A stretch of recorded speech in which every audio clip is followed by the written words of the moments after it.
Մենք Տեր դու մնա այստեղ, այսօր մի խառնվի մեր կյանքին, մենք ավելի կարևոր գործեր ունենք, կարծես թե մենք փրկիչներ ենք, կարծես թե մենք ճշմարտության կրողներն ենք եւ փորձում ենք մեր պատկերացրած ճշմարտությամբ ապրել այս աշխարհի մեջ։ Ես օրինակով պատմեմ սիրելիներ, երբ մի օր մի երիտասարդ տղա մի ձի է գտնում դաշտից ու բերում տուն։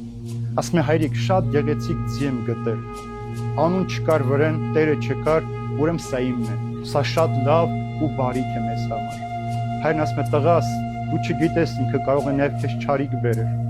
Օրեր հետո տղան երբ որ ձի էր քշում, ընկավ ու երկու ոտքերը կոտրվեց։ Ասաց հայրիկ դու ճիշտ էիր։